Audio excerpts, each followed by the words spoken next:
Tai au manuia, amatanga manuia, ole nei foi vai aso, ife au mga luenga talofa lava Samoa, tele tala fia, ia tele foi tala fa le manuia le nei aso Fefe e ali ngei koe inga o sa ilele soli. E umale nei o langa e le kai o nga uma longa loto ti ngā o le loko ika ia ma aveo o alea ma mea ua ia skakai wha mawalunga kele o ka ngaka o le uka koelo aku ngei makua i le lo a wha mawalalo soli. Ki ofa uia ngiko i inga sole ua ia ka umai le makua ang kausanga a ua le makua i langa mio ma upu e kaukala iai e sa oa o le nepuka nesa le nei nga ai whakasu ma povi le vau ki opongi povi opong pua apong sofangua ia o le atato o iai le tato mta upu na ai tai whatalo whatu Samoa se watu nu pele e le swafa mon malo Yesu Keriso lo tātou whaola. Tātou te vi i aile alofa ma le anga lei o le atua o se fia i nā pese ia. O se e o ongoa ma ke e mai ka pea i a ku uai pea. Ai vi i ale atua wa tātou iai foi e le nei aso fau whapopo yaso tātou wola. Kwa umon mako assembly. Ola se umion nge assembly so kau kala umi ke le la pule so ai ulea whaftai la so fau whapopo yaso tātou wola o tātou waulia mai whaftai le malosi. Tino ma whawhau sili la le nganga ia le ngatai lea o le tele ma le anoanoa i o whamanu yanga. Fōa i mai pēr lo tātou tama i taimi mama so umor tātou wola. Lea tātou te sapi ai, e ui lava ino tātou anga sala pea ilana se whanga. Ia ai whawhetai tama, ona e le mawhaiana tūlafo ina i tātou lana whanau. I lea lofa ma le anga le lei o lana fio. O mai o tau le nei aso, o anito mea whaine aso. O lea ua ke as full tae a mātou. Ia o te langona, ka ilo ia o kopo kasfia ia o le metau lava o le ola man malosi whaftai le tua. Whaftai le tua. O nai wō mapaanga masani, ale mus mal whasoa. O nai tamama tina matua, ta lofa lava ia te utau tamama tina matua mai o tau. Ia o tatau, olo manuia pia o tau le lofa malenga le o le tua. Ia ai le mawhai lava na whaangaloina, ia le tautua whai pea, ale pa ia o le ainga sa le vi. O tau sunga i whawhiangainga mo tau whaletua, tau no whaalo, whaftai no fotalo, whaftai on sai, whawhetai ta puai, ia whawhetai foi, la o tau ngaluenga whai pea e le tai o na muta. O le launga mai folfola ina lava lea, o fionga pa ia le atua ia awani ola mo le atua malona fina ngalo i ia le atua vi ia lona ngale lei fa vau ale amataina tato fa soa fatalo fatu ele tato au fa sala lau malai vai Samoa Amerika Australia New Zealand ia le wakongi mai lu ya papa ole o ma fai unga mo lia o ko fatalo falti ate o to umalava po fea lava staff ole nei la langi ole mafuta mai ai ia langa le tua fatalo fa to subscribers a mus mai fa soa fai tele subscribe ia like share ka ko fa soa ia ma subscribe ile kako channel fa mole male anganga faalo alo tele o talangona i se o talangona o tau maua se tasi o post sa o mauaina i lunga Facebook ngo kango foi share ngo kango share ngo muse tu atulona ata i ia lau mo kango share a fa peto tele mauaina ia tasanga atu ai foi e siaki o se tama o lo ta otolo na tino maliu i se fale maliu sa moa ele o mai loa po le fale maliu i ia foi ele o ta ua mai po fale maliu po le fale mai ia po se fale maliu foi ngale o lo ta otolo na tino maliu i lava aia kuleaka stama me folieng mai pea i se fast food le limas fulu ia po le onos food foi tau sanga o lona soifua ia o lea uta oto i lona tino i le fale maliu ai ele ai masesi o sona ainga o lo tau sa i lia fo i se ainga o le neita ma talo fai po iai fo sese o to ainga o misi po se anko ia po stuangane fa mole tanga ai fo i lunga o le Facebook le na ua share tuai le ata o sitama ia ua o lo ta oto fale maliu ia le lo po se ainga ele o lo le ainga ele o lo fo i details pe o lona suafa ma se nuu ele o lo uma ele fale maliu le ia atonu e se o to o mai mo mal tato faso e tau silafia pe tau masani sia tama po ni ona tau ainga ia po sesi fo yo so tau ainga fa mole fa feso ta i fo le numera le atu si fo lalo le numera ne te ua tau le mau lunga Facebook ale o tano le o tango fa so ta i fo numera le o le fitu o ono lima ono fitu o ono lima ono ia po le fitu valu fitu tasi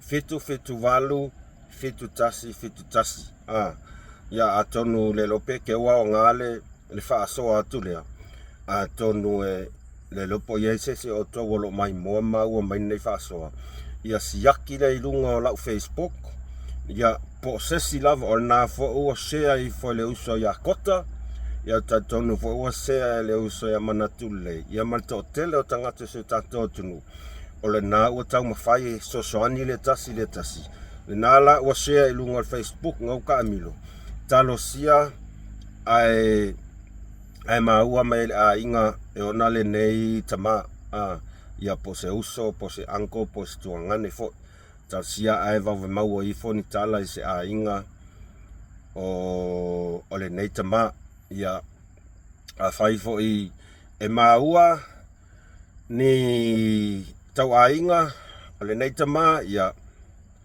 famfana atu le alofa le tua nga ngole tua ona sa moe lava mamanue le fati ia o sau male tia te le lo profesa ia sitama pesa alu tafao ia pesa alu fo ia peta yo le na ua fel malangan maliu maleoti ia fa mafana le ngango le tua i tau ainga malava le nei tama ona o le nei fa lave le ma alofia ia o se tu alalo foi mas fautuanga mus mal faso ai tau ainga malava lo ia ina tama matutua ia na tama matutua fe angale wai e faisi kelo me fa pen kupu fa salau mai o stama wo missing person ia o se tama matua o mau atu e nai tangata ku ka vala ia kupu ela koaka e kele nga kupu me nga se tato tunu e o lave New Zealand tamama tua sa mo New Zealand i tautua na le sangale mua na yo tatu ai mai se lava ina ia sina a se tato tunu ngai ka kelo le ngai ko inga e matutua loa ia te ia wa alu savali ia mangalo ia me ngalwa ko ia nya le lopo le mafuanga na o tupo mai fa lave sia tama ai tatuana ngai tātou te mama tina matua na ia tātou ainga ina ia tātou alert lava iai ma ia tātou mataala i waile i loa lava me tupu ai siaki whanunga Facebook le nā ua share kuai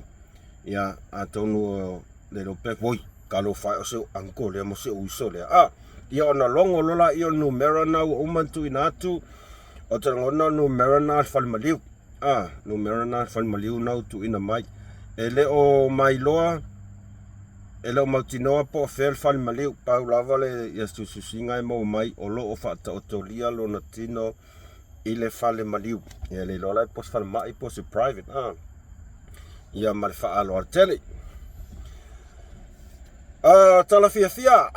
tala fia mo se tato atu nuu sa moa faali malpati vi ia le atua vi ia le alii faali malpati ia ua mau mai tala fia o lea so lea ua te aitua lana fionga i le alii palemia filifilia se tato atu nuu lai sunga i le lau le mali atoa polata i vau fosi le watea polata i vai fosi Smith. Whaftai le tua i o tala fia na o le na ua te aitua i lona ainga ia se sui foi se ea fui se sui foi se ea e alo e fasavili ma na ua te aitua ai o lo o fai lava na siaki ia se ia mautinoa le whamatu ina ma losi ato toa tato palmia ia ona toe longo maila staimi e foi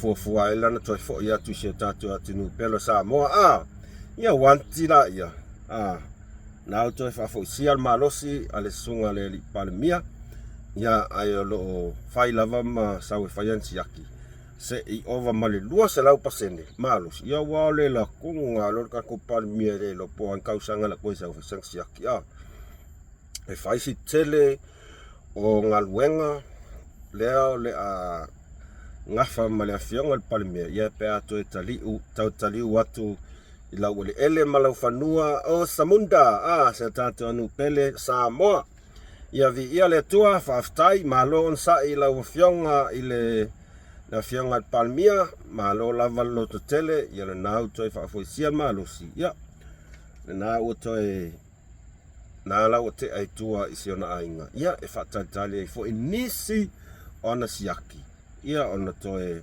taliu ai leo whainga malanga i lau whanua sa moa le atunu pele ia maila ia spakinga le mas paspake whailoa ele vi ia le adi o malawa fa fo i inga le adi so le vai kama ia lau fasal lau e fafo tama ia lau fasal lau e fafo ia saungi la ia lo fai mai fafo ia papa o lea ua ta oto le fai unga o le amoria o kou New Zealand e le fai mofie le o lea la o atu New Zealand moria o tauia e ko ke kau ai mai ia tua ne lo lea mani tau solo e pungi ai ko nguko ko fo ko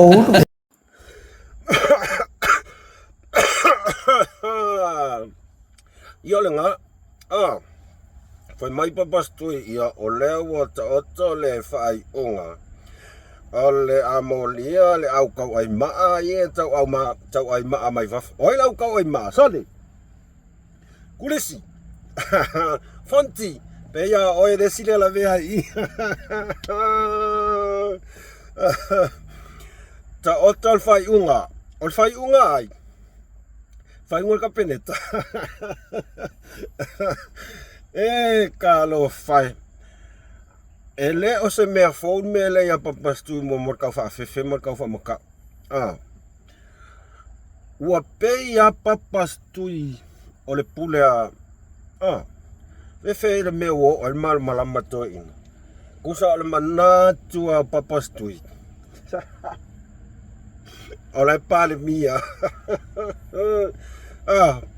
kusa fai mau ki ngoa kala ko inga ia le la ko e molia ia o ko inga ia o angila ia kapingpenga inko solo e pupungi ai ko nguku pupungi ai ko nguku ai nga ole kali ale au sole waka unga fai unga li inga wak samo e ala fai fa per ko inga ole unga li ida wa masang ya ilo unga li ile ole fa valea sko inga so ia fai mai fai to ino na ia tamai ai fa valea kwa ilo unga li ile yonga o ma valea ya ya koe fo ia le ngala o kong ia kule lu ia li tau tai ae ia lau kamo Mr. Fonty o ngala o koe mōri o kou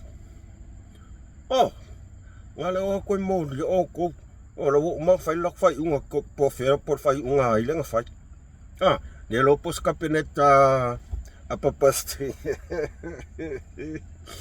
ia se ionga se ionga se io ange ai fai e fai ya nice nga o mea kau fa mata u lava mea papastu e fai ai lei ma se meo o foi papastu le kau fa e le si ngo fo o le tau fa fefe le se me tau nu nga o mea ai fola ai le se me kau ya ai o le lu ia o fa makalanga ai foi a fongo koele nga fai tau tai ai nga o mea kau fa maka ua sa moa me fai ia se yo i fola fe ko ai New Zealand ai awan fai mai o lela o aku e molia ua maku ai mau ki ngoa kala koe inga so fefe ia o lea o ta otor fai onga ma o lea ua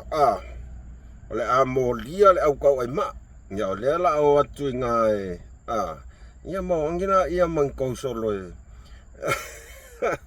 e pupungi ai kau nguku ia tato whatatali po o lea se tūlanga po whea e whai ai pe ngā ore kau ai mai ai makua lea se whakua alui whai wanga keilo ali leia i le se la ko pao i le se nga kai kai mio ai fo o pale mia fa pea sko inga ole mela le ma fo ko inga fa pea o nga ia lai pale mia kai mingi o kai inga e pe o mai vale ile ngoa pale mia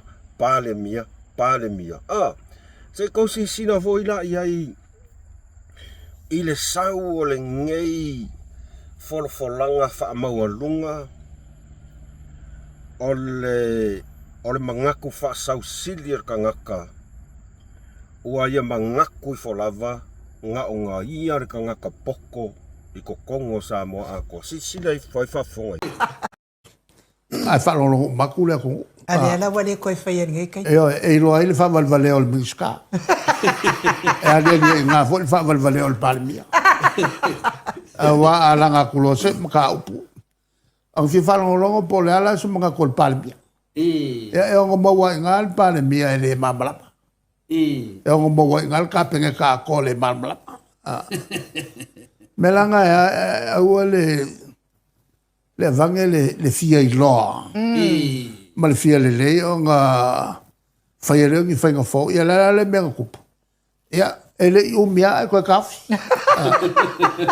Awa o le kai mea ka ngia I loa le ia le whale kopu. O le mea o le fia I loa ma ngako lai poko. Ma lie lava. Lai maka umako le awaka mai. Iyo e. Se tau whafafonga, tau sila sa mua I le levo le ua iai le afoi. Le loto ti ngā ma le loko le anga. O le upu sa o ai whangasa a kua le mea le loko le anga, loko ele elea. O le loto ti ngā ua le mawhai lava o na tau fiofi.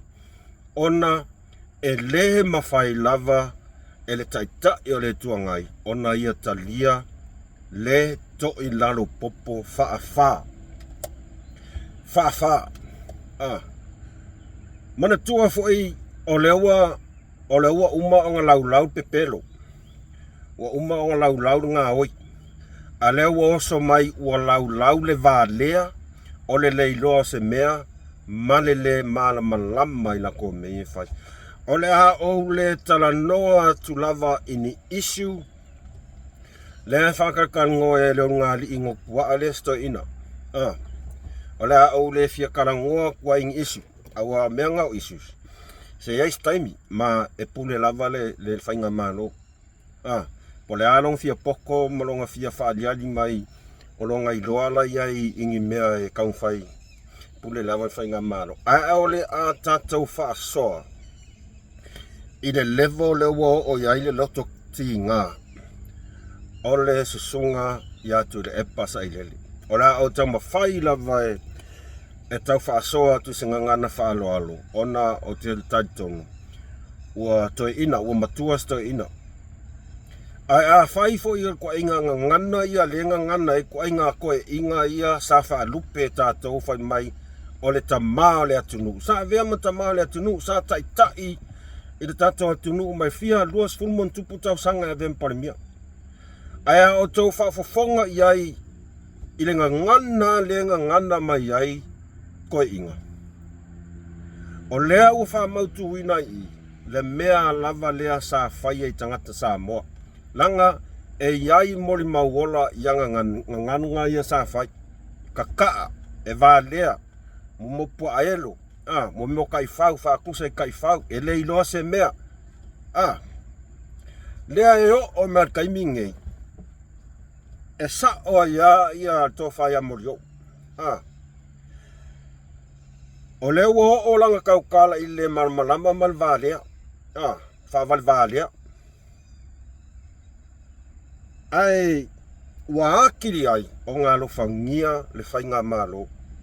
O ke le iloa po le ale mea le mawhauwhau o stoi ina taimingei. Hiva ai o i la fonga, mea le ka o la fonga wha sausili wha mawalunga. La lau le vā lea o Kapeneta. La lau le vā lea o Main Star. Koe la lau a kuai ma le wha valvalea o lana fionga ile pale mia filfilia Samoa. Ora ka sa o lo fai aku.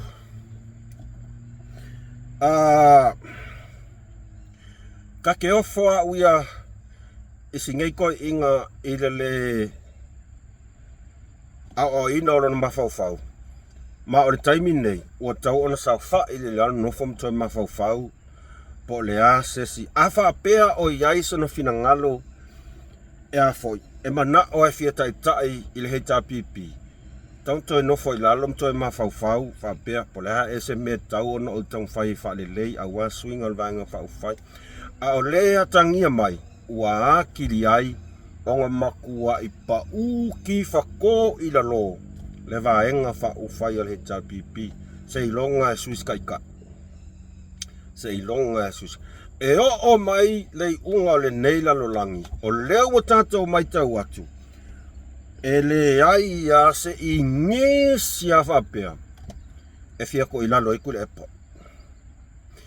O leo o makua i kako sila ko amo kako wharongo longo i langa kala. O ngā ia lava e aka mai i a Samoa uma. O ngā ia e malama uma i le running o le tunu. Mataita ina o le tunu. Ia lele whai mai, au le avange fia le lei mal fia iloa. Fia le lei mal fia iloa lea. I le a lea. Fia le lei mal fia iloa o winga o kala ia sa ilele. Ona ua ti ngā le loto i le vaai atu le telo swinga fau. Lea ua tau whai e le whainga malo e le i kai o aisonga ka mai masonga malama i le kaimi o avea mpalimia. Mea ngā ka uloko leanga, ua vaai aku o mea fau. O mea fau, mea mātanga o fie, ma o lewa a makang kukupu mai, lewa a makanga whanga solo mai, ia le anavatau, lewa a maka. Ngā au kou sila fia. Ua vaai aku loasa i lele ua le lei matanga o fie. E makua i musu asa i lele e ko i lalo ai. Ia, leo sau fai mai, o le malmalama ki ngang whaalonga koe le iloa e wha vale valea i le iloa whai. A o le mea piko siri ngā le maunga. O lea mai tau atu e le au ata mai. Au ata mai. O ila waka mai ngai whaasanga i kala o ngai ia. O langa vaenga. O le fasili leo kia ngofa longo le video leo. O au. Ngofo, makua i uofoa.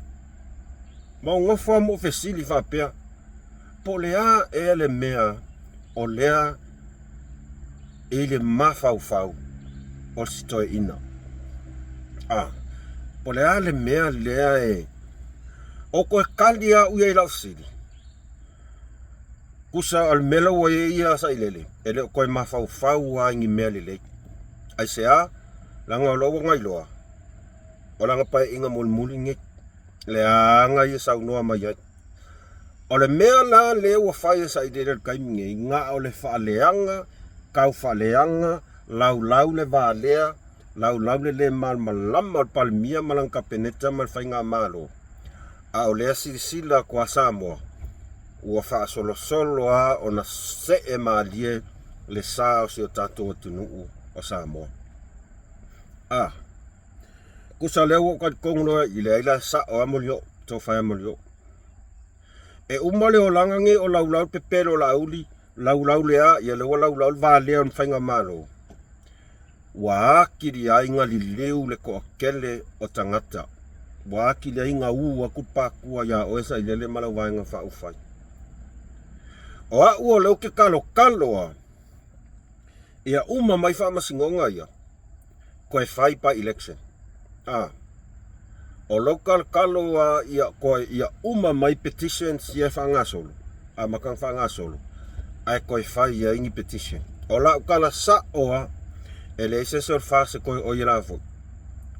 Ele RPP e koe kumai. Le lope o kuai ngā wale e se vanga wha ufai he RPP mo i ala ukala. Leanga o le tangata e wha mawalunga ina loko maa mawa ai mawalalo e tangata o le atua.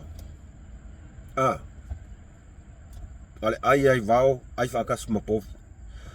A tau sila nei le taimile nei e le tau mawhainga le whainga malo le iai.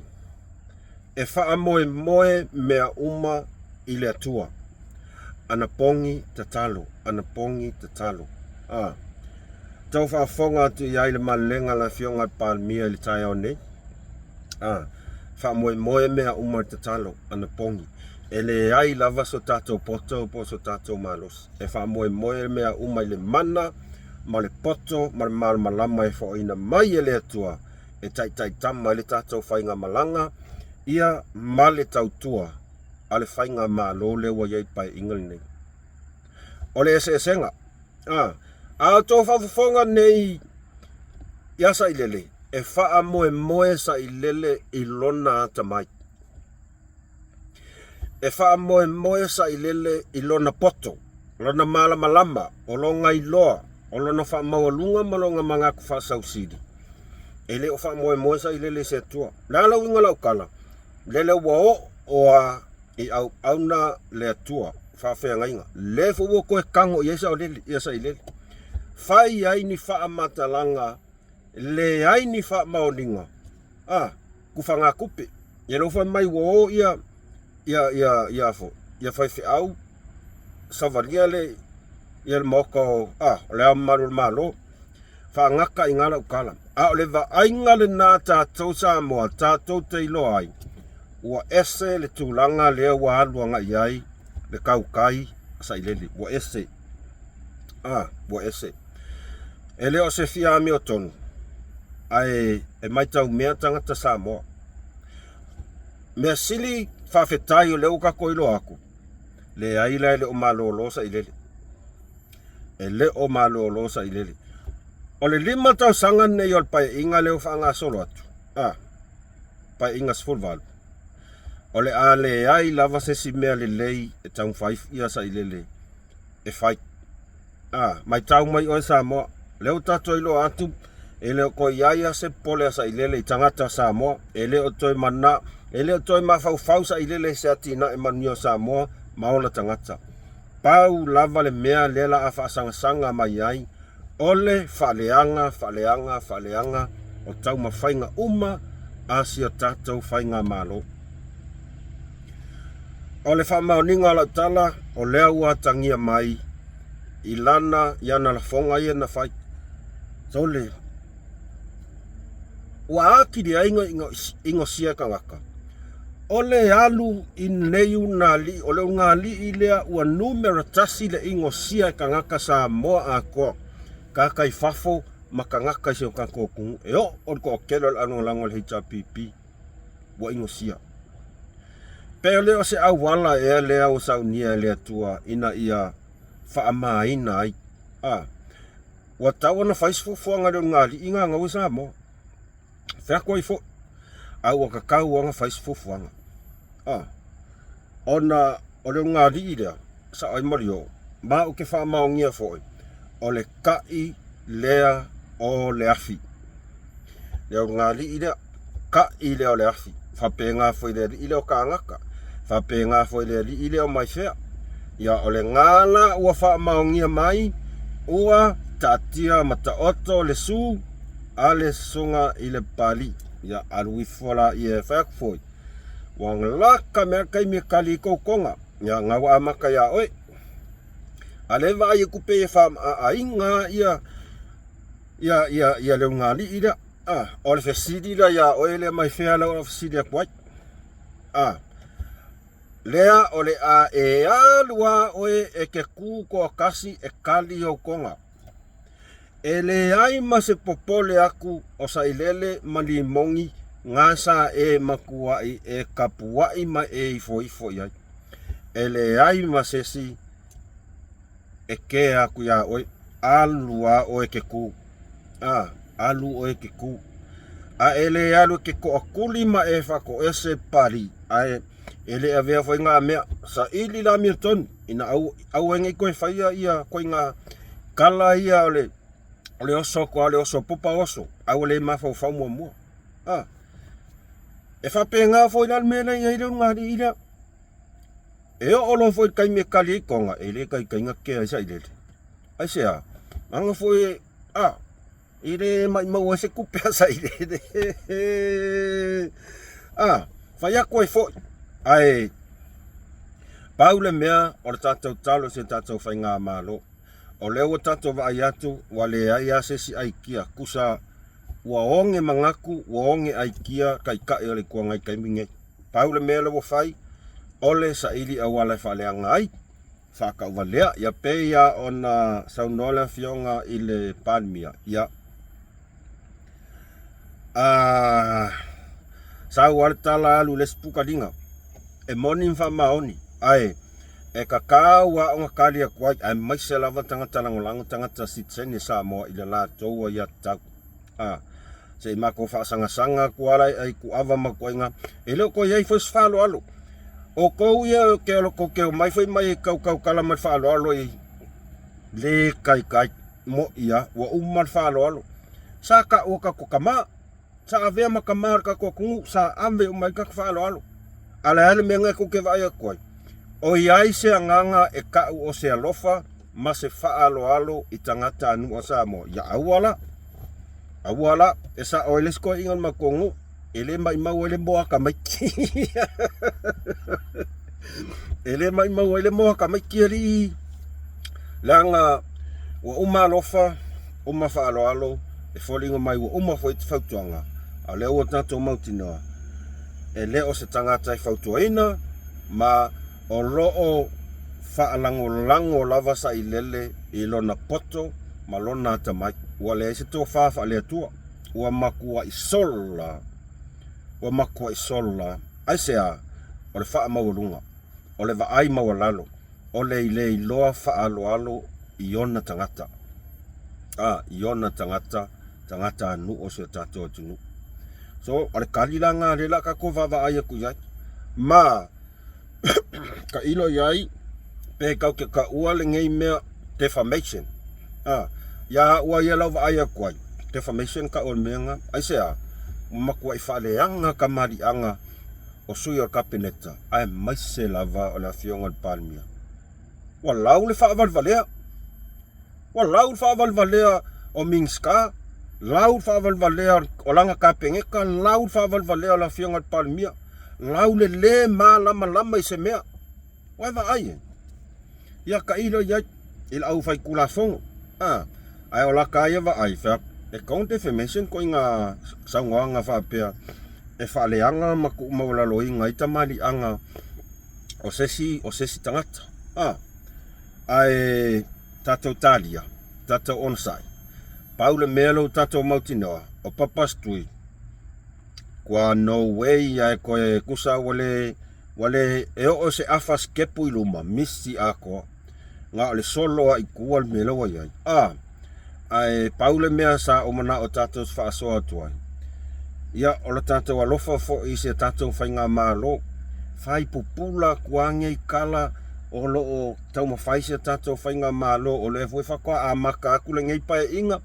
a le fo a maka nga lafo mai i ai se a e mafua mai i le kai o le afi le ungari i lea e mafua mai i le ave o fesili e kau mawhai whaaleanga i lea al meo whea kuai tole e whaaliali mai malau mai a whailonga ma scholarship e papastui ai o aku wale au le o kwa no school before o aku a whavalea o i ngā kau kei loa ai nya ke ua kele se kala musumal whaasoa ai sa moa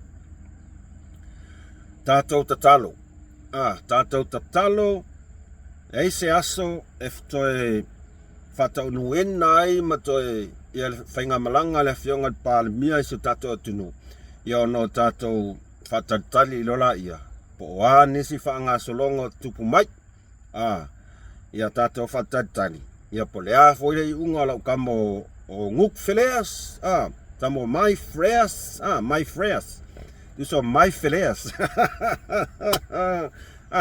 tu lo lava lo ngutu male afi e fa malulu atu pa i o fa fengainga mai se sina ia pe fo i lasto fa fonga mai i se ngangana o tautala tuai la to au ona ia fa mangalo mai ai tato talo pea mo tato fainga malo tato tapo ia la lo atu tato fainga malo ia wa foi ka ko fainga malanga ile nei paia inga lona sfumal vat kele me fo la kupu ole aman via le tunu o la wa kalanga ile suia ole aman via le tunu kele mangia lo sau lo amaka ai awani ave ma me tato te mitamita ai fa fo ilvi inga le tua ia o tato fa sole na ile nei aso fa fetai tele lava le tau lango ma le tau fa fofonga mai ma futa mai so se taimi al wako ai mus mal fa soa vi ia le atua fa fetai mo tau finangalo fa alia ala i tau comments very very appreciated truly appreciate ai share kako jan kako fa soa subscribe kako channel subscribe kako channel mo moli tele atu alo faanga mo o tau umalava po fea lava se mea lo e mafuta mai sole o kele o isia kungu makua i o uleiloa aso kwa i o uleiloa ia ai moli atu alo faanga mo tau umalava ai se koe a makanga luenga o gali sa wole afu mau wala vangoa pinyak lo fa tele atu mus male fa soa ia o tau umalava mai Malaysia nei fa sai fua